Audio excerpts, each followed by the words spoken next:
So tell me about Blue Mountain School. Well, my name is Sarah McCarthy, and I teach yoga and PE at school. And for the past 4 years, I've been teaching contemplative and yoga here. And we're a contemplative, progressive school, and we're all about relationships here. We really value our children and the relationships we have with them. We really care for our kids, and we really nurture the inner life of our children. We think the relationships and nurturing who they are as a person is really, really important, and just as important as the material that we're learning about.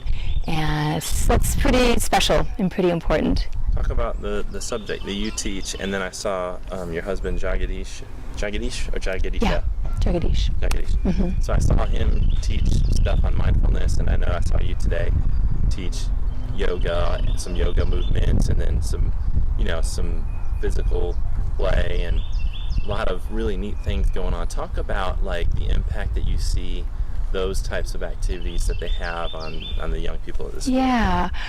With the yoga and mindfulness is a kind of our core practices here, which is not only going on in the yoga and contemplative class, but in all the classes, is really about, the teachers and also the students being present, being here where we are right now, not anywhere else. There's so much sensory overload in our culture right now that just having the tools to be here, whether we are interacting with a peer, whether we're learning about the solar system. It's about concentrating and learning.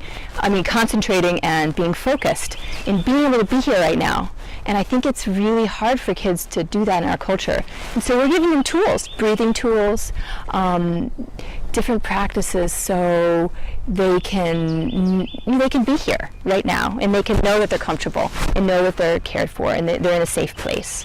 And I think that is just so important for these kids, that they're given tools so they can be here and just be present with whatever is at hand, whether it's having a conflict, which is part of learning, is being in a relationship and learning how to deal with our peers and how to deal with people and even teachers, and know that it's okay to be in those relationships and learn from them. And speaking of the teachers, what talk about the climate for the teachers, like the teachers here.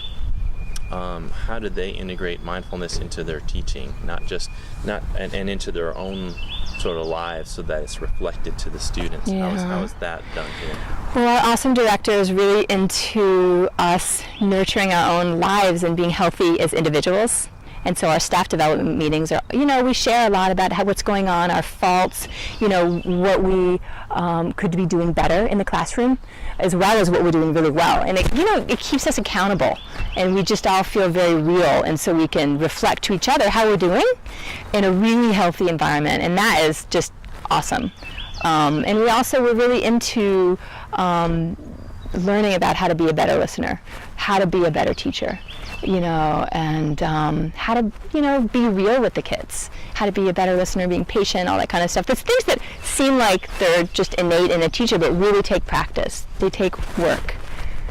Just a second. I want you to take the mic on the outside. I'm a little bit.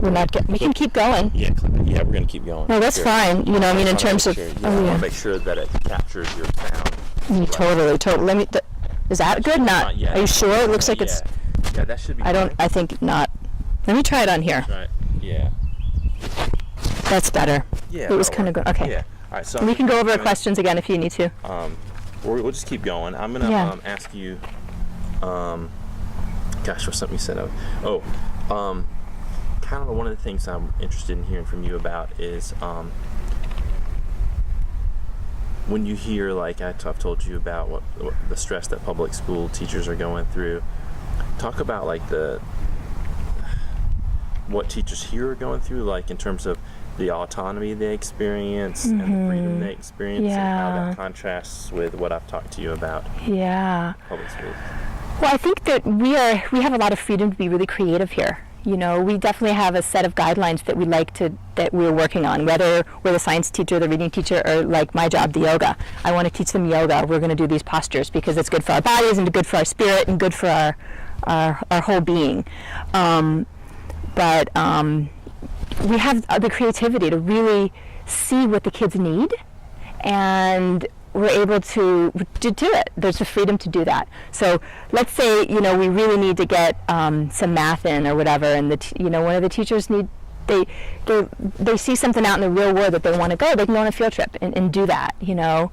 With the yoga, if the kids, you know, it's a beautiful day out and we were supposed to do yoga inside, we can go outside and do it and have a totally different experience, and maybe even do some journaling or something totally different because the day is unfolding in a creative way, because it's not raining and it's sunny out, and we can be creative to do the things that are flowing in the day. So how does it feel to have that freedom rather than being told these are the specific texts and assignments and things that you need to do? How does it feel to just have that freedom as a teacher? It's empowering, and I also feel that I'm a better teacher. I can be more effective. I can be real and authentic with the kids because I am bringing forth the lesson that needs to happen for the day or the week. And that's pretty amazing because, I mean, we're here to empower children. We're here to inspire them. And how can we do that when somebody is telling us what to do? It should just unfold, and that is what we're able to do at Blue Mountain School, which is pretty special.